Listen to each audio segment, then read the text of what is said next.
Nintendo held a direct yesterday on September 12th, which was their first time ever doing one on a Friday. This was also an exciting event as we didn't know some crucial release dates for things like Metroid Prime 4, Hyrule Warriors, and maybe even some third-party games like Hades 2. This was a fairly long direct, sitting at around an hour, so let me break down everything that was notable. Please don't forget to smash that like and subscribe button if you want to support the channel, or leave a thumbs down and let me know how I can be better for you. Now, the reason why this direct was held on a Friday for the first time ever was to celebrate Super Mario's 40th anniversary, which is this weekend. Given this fact, the direct started with everything Mario. Straight off the bat, we got the announcement of the title of the next Super Mario Bros. Movie, which is a Galaxy film coming in April 2026. Tied into this film, we got the more exciting announcement that on October 2nd, Super Mario Galaxy and Galaxy 2 are getting dedicated Switch ports. They are touted as remasters with enhanced visuals and light additional storybook content. It really doesn't look like too much has changed, but these are both fantastic games that can now be played on the current systems as well as the old system. They can be purchased individually or at a slightly discounted price as a bundle. Something that is getting a Switch 2 dedicated enhancement is Super Mario Bros. Wonder, which comes with added content Bella Bell Park. This park is a hub of cooperative goodness and features plenty of mini games and challenges for you to compete against or work with your friends to be.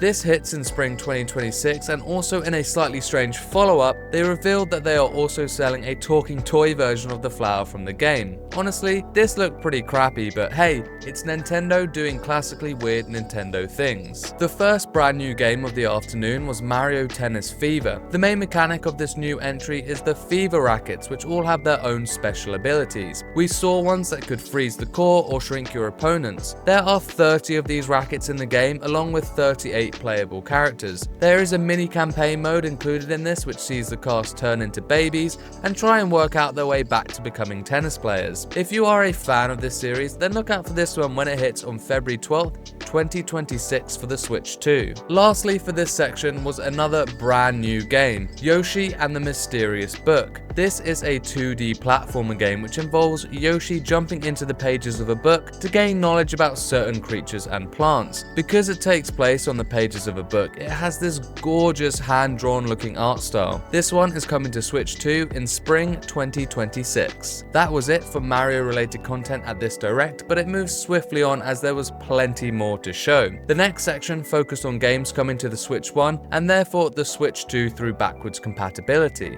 First up was a 2D side-scrolling roguelike called Stormlancers, which can be played either solo or in couch co-op. It has an 80s anime-inspired aesthetic and it's shadow drop, so you can play it right now. Next up was Dinkum, which was a survival sim cozy game where you can farm, fish, and build in an Australian outback-inspired setting, coming on November 5th. Then we saw 3D platforming multiplayer only game Popucom, coming holiday 2025. Following on from this was Tamadachi Life, the game about creating a town of Miis. This game has a cult following and was the hot talk when it was revealed earlier in the year. This game looks just as odd and quirky as the last game, but that really is the charm. The missing piece was a release date, and while we didn't get one, we did get a window of spring 2026. From this point on, the direct focused on games that would be getting dedicated Switch 2 releases. There were some nice surprises in this segment and a whole load of release dates. Kicking off was Mortal Kombat Legacy Collection, which we saw at one of the gaming showcases in the summer. This brings all of the classic games from arcade and console to the current hardwares. Then Final Fantasy VII Remake Intergrade got its release date announcement of January 22nd, and this also prompted Square to release an official statement saying that this is when the game would also be coming to Xbox, and confirming that the remake trilogy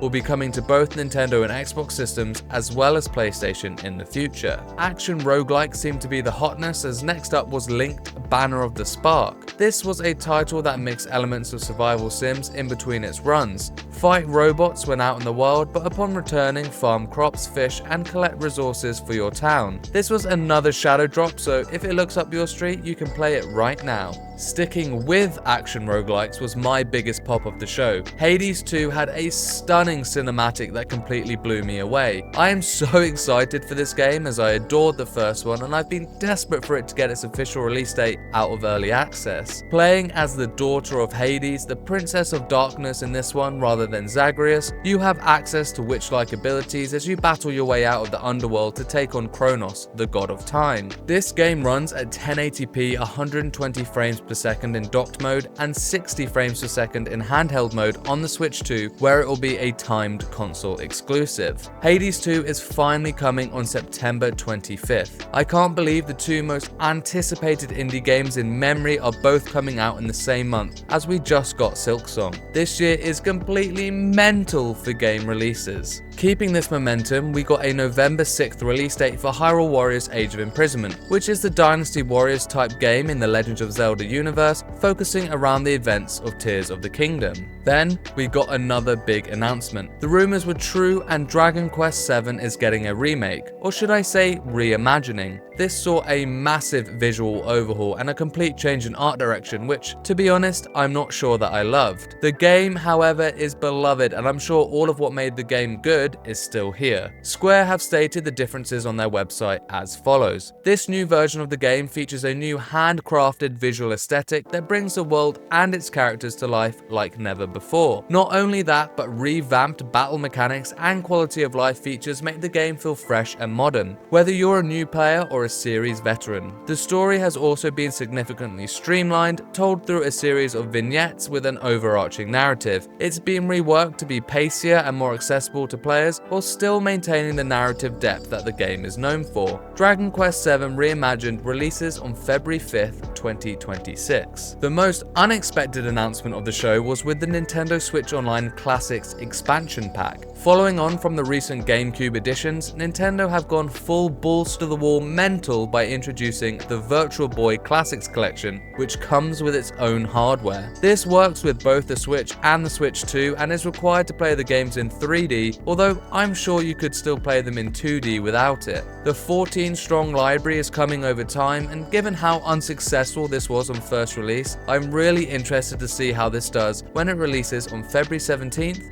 2026. I love my survival horror, so I was really happy to see Fatal Frame 2, a game I've never played, getting a remake coming in early 2026. We also saw Switch 2 editions get announced for One Piece Pirate Warriors 4, Overcooked 2, Stardew Valley, and Human Fall Flat. Further, there were announcements for some new games, Suika Game Planet and Power Wash Simulator 2, both coming to Switch 2 this year. I have to say though that Power Wash Simulator 2 didn't look like it had the highest resolution. And now for the thing most people were hoping for. Samus showed up on a sick motorbike for Metroid Prime 4 Beyond, a game we have seen plenty of times now over the past year, but one we still didn't have a release date for. The motorbike makes the world seem pretty expansive as we saw Samus drive around destroying enemies in her path, whilst also seeing puzzle elements and shooting parts. This game can get up to 120 FPS on the Switch 2 version, and we saw glimpses of that in this trailer, notably when she transitions from the motorbike into first person.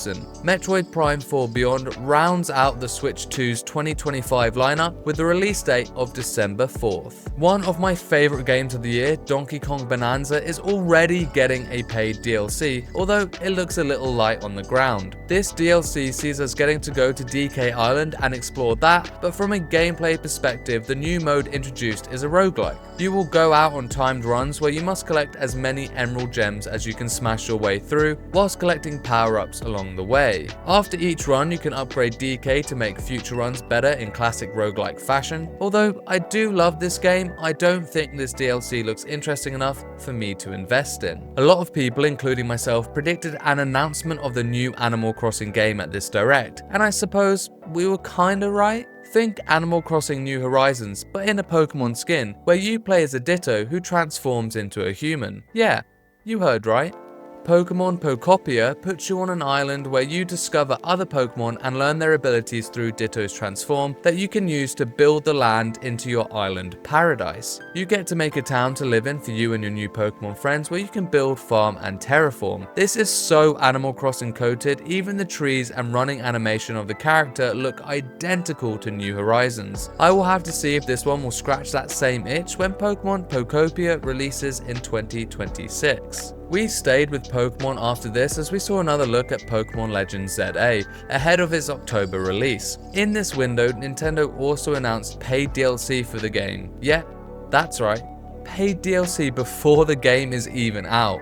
What are you doing, Nintendo? A game I've never played, Danganronpa 2, is getting a remake for the Switch 2. This features not only new visuals, but also a brand new story scenario for players to experience. This detective action game looks better than ever when it returns with a new title, Danganronpa 2x2. Experience the story where you have to try and identify clues and find the killer through a class trial system. The original game is included here as well as the additional content when Danganronpa 2x2 hits in 2026. Dynasty Warriors Origins and its DLC are coming to the Switch 2 on January 22nd, and Monster Hunter Wilds 3 got a 13th of March release date. This then followed into the sizzle reel for games coming to the Switch 2. This included 2 Point Museum, Disgaea 7, EA Sports FC 26, Dragon Quest 1 and 2 HD 2D Remake, Virtua Fighter 5 Revo, LEGO Voyagers, Little Nightmares 3, and Persona 3 Reload, which all hit the system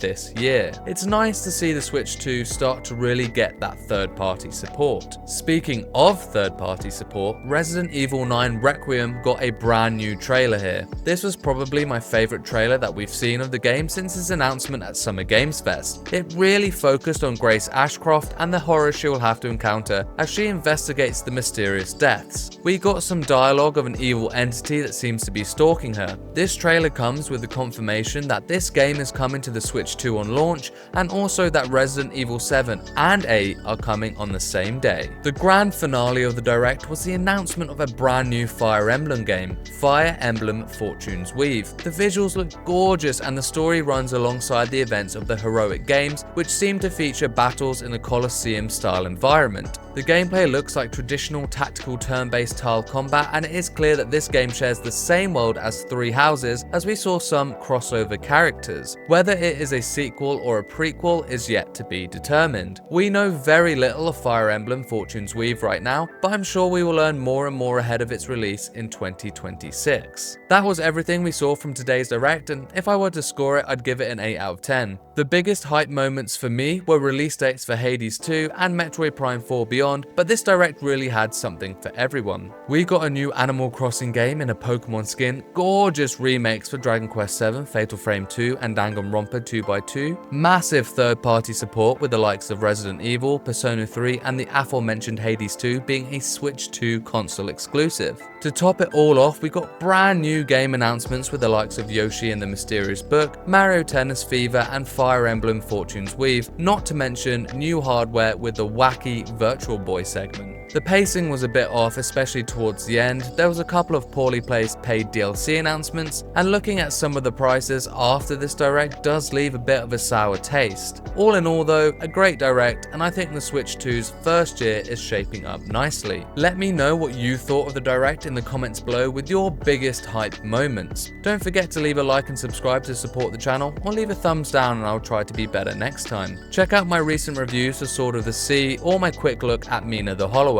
September is pretty stacked, so glance at my video showing all the biggest September games you should keep your eye on, and for everything else casual gamer, keep it here. Peace and love.